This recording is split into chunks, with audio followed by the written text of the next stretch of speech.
There are some maesters that claim that the Iron Islands are named for the iron ore that is found there in abundance. While in many ways this is true, the Ironborn themselves have always insisted that the Isles derived its name from the nature of the Ironborn themselves, as they are well regarded as harsh and tough people, as unbending as their god. Regardless of how the names of the Iron Islands or the Ironborn came about, most agree in both cases it's fitting. Cartographers over the centuries tell us that the Iron Islands are made up of 31 islands in the main group off Iron Man's Bay in the Cape of Eagles, with 13 more clustered around the Lonely Light out eastwards, towards the Sunset Sea, with it for countless years thought to be the westernmost land known to us, until Alyssa Farman discovered 3 small islands she named Aegon, Visenya and Rhaenys, further out. But of these many islands, there are 7 large enough to host sizable populations: Old Wyk, Great Wyk,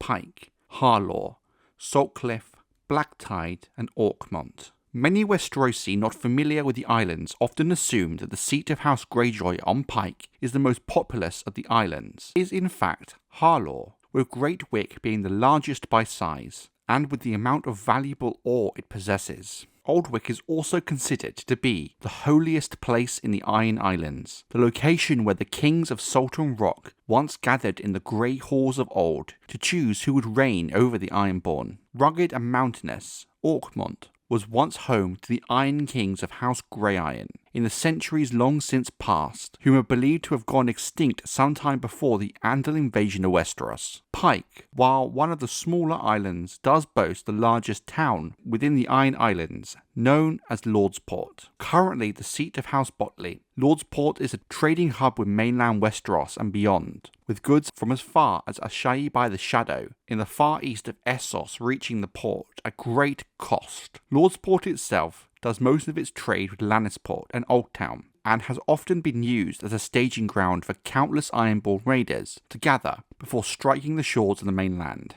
Pyke is also the seat of House Greyjoy. Ever since the downfall of Harrenhal during Aegon's conquest, who was burned alive by Aegon in his great castle of Harrenhal in the Riverlands, House Greyjoy has ruled over the Iron Islands, sworn to House Targaryen. But regardless, countless times over the centuries, different Lord Reapers of Pyke took opportunities, often during civil wars, to strike at the mainland. Both the islands of Black Tide and Saltcliffe are less notable. The tower keeps of lesser lords stand on some of the smaller islands beside minuscule fishing villages. Others are simply used for grazing sheep and goats, while many more remain uninhabited.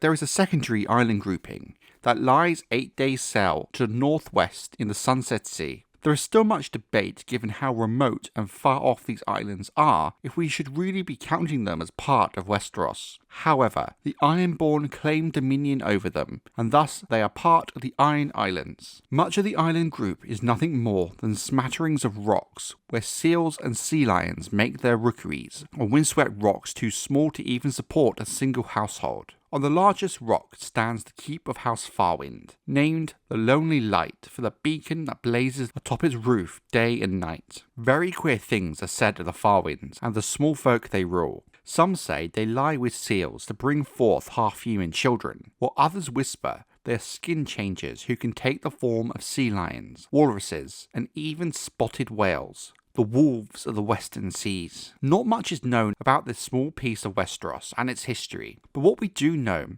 is 1,000 years after the time of King Brandon the Burner, Ironborn sailing out of Great Wyk were blown off course to the cluster of islands 8 days' sail from the closest shore. Their captain built a tower and a beacon there, and took the name Farwind, and declared the Lonely Light his seat. There House Farwind have remained ever since. Strange tales like that are common at the edge of the world, and the Lonely Light stands furthest west of all known land to us until recent history. Many bold sailors have sailed beyond the light's beacon over the centuries, seeking the fabled paradises that lie over the horizon. But the sailors who returned, out of the many who do not, speak only of the boundless grey oceans stretching on forever. Such few riches as the Iron Islands possess lie under the hills of Great Wyk, Harlaw and Orkmont, where lead, tin and iron can be found in abundance, rivaling that of the richest veins in the mainland. These ores are the chief export of the islands. There are many fine metalworkers amongst the Ironborn as well, as might be expected. The forges of Lordsport produce swords, axes and ringmail, and plate second to none, with some on the mainland prizing Ironborn steel.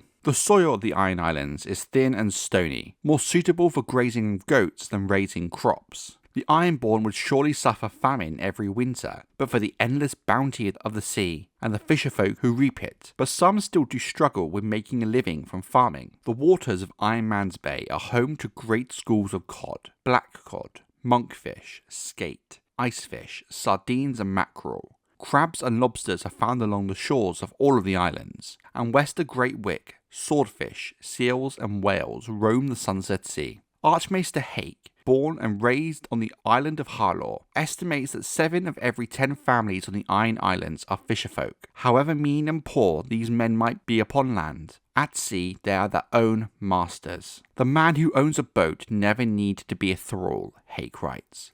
For every captain is a king upon the deck of his own ship. It is their catches that feed the islands. Yet even more than fishermen, Ironborn esteem their reavers, the wolves of the sea.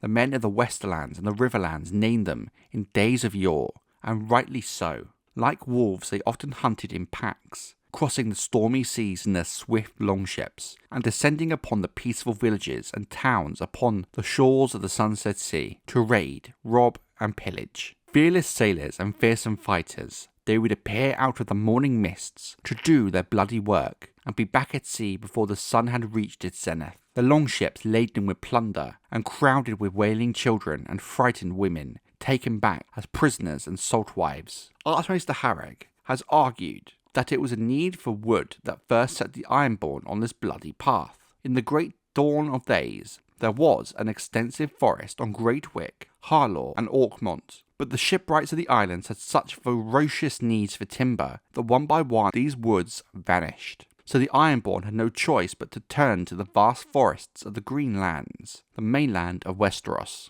There are many places across the 7 kingdoms of Westeros that are hard places to live, and these hard environments in turn breed hard men, unlike those who make up the more general population. From the Dornish in the arid deserts to the Crannog men in the swamps of the Neck, like the Ironborn, they have all been shaped by their environment. But this hard lifestyle, brought on by the very lands these men need to live, had created a people who see this hardship as a matter of honour and pride, and thus viewing others who live a more comfortable life as soft and weak. So while the Ironborn themselves had been shaped by the harsh and testing islands, so too in a way had the Ironborn shaped what the islands had become.